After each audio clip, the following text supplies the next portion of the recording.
yang mengalir dengan kecepatan yang konstan terhadap waktu dan tidak mengalami perubahan volume, tidak kental, serta tidak mengalami putaran.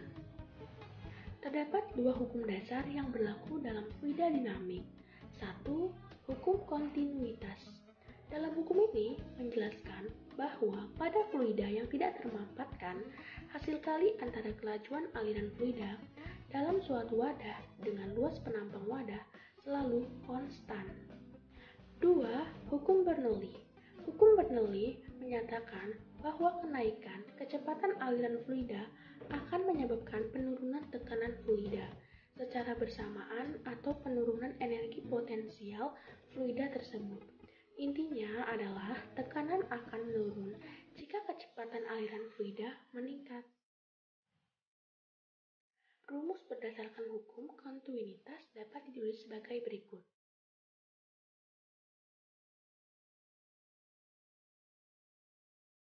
Maka, hukum kontinuitas dapat ditulis juga menjadi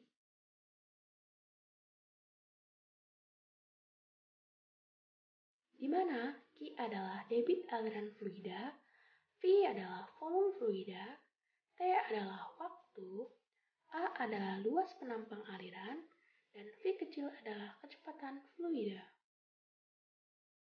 Rumus berdasarkan hukum Bernoulli, di mana V adalah kecepatan fluida, G adalah percepatan gravitasi, H adalah relatif terhadap suatu acuan, P adalah tekanan fluida, dan Rho adalah massa jenis fluida. Tahukah kamu, bagian belakang baju akan terbang dan menggembung saat bermotor? Itu membuktikan hukum Bernoulli loh.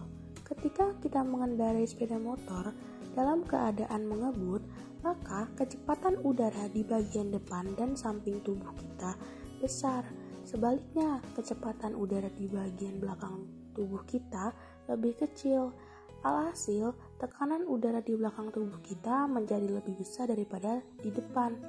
Nah, perbedaan tekanan udara inilah yang membuat udara mendorong baju kamu ke belakang.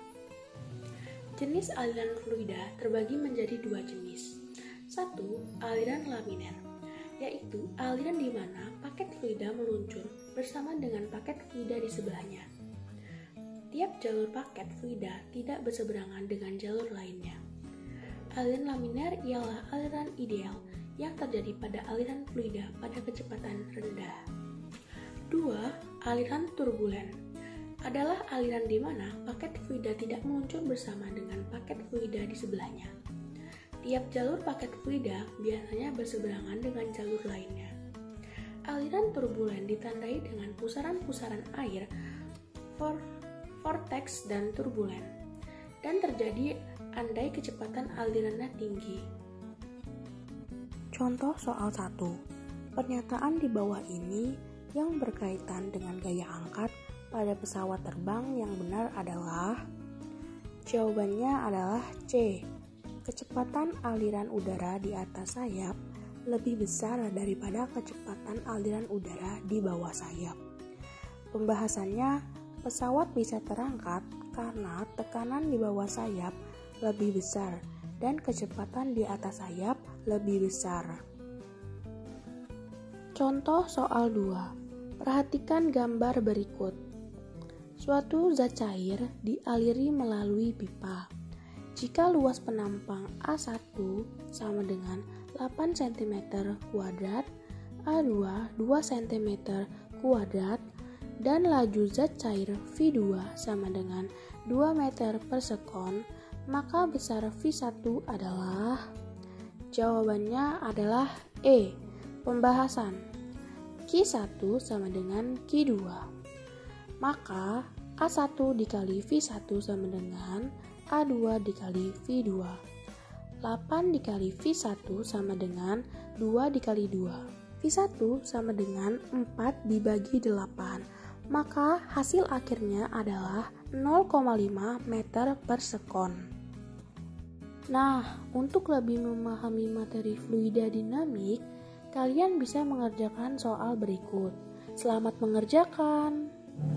Teman-teman pasti sudah tidak asing dengan pesawat terbang kan?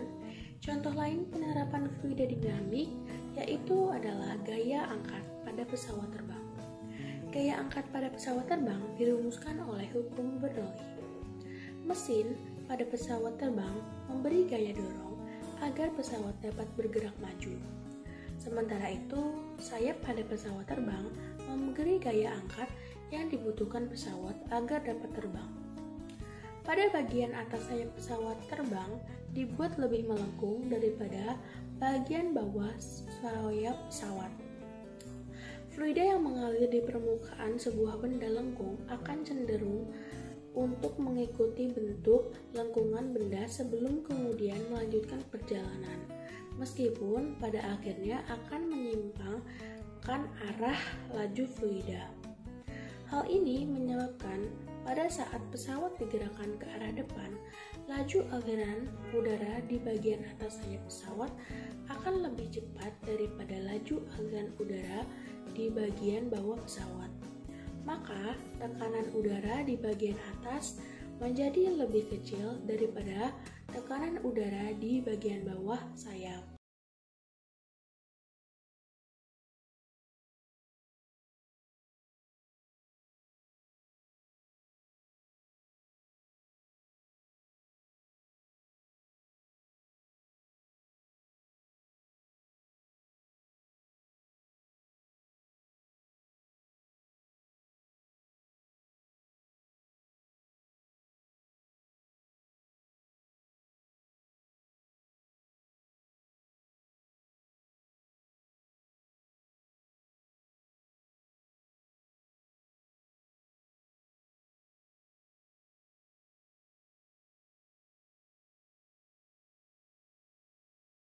Tekanan inilah yang membuat sayap akan terangkat oleh gaya ke atas, sehingga dapat digunakan untuk bepergian baik dalam maupun luar negeri.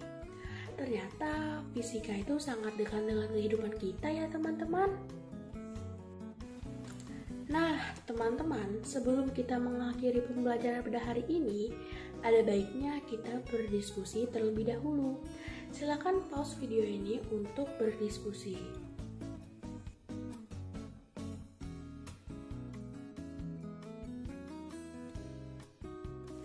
Ciri khas orang sukses adalah mereka yang selalu berusaha keras untuk mempelajari hal-hal baru. Jadi, jangan lupa banyak belajar dan banyak baca buku ya, agar kelak kalian menjadi orang yang sukses. Sekian pembelajaran kita hari ini. Mohon maaf bila ada salah kata. Wassalamualaikum warahmatullahi wabarakatuh.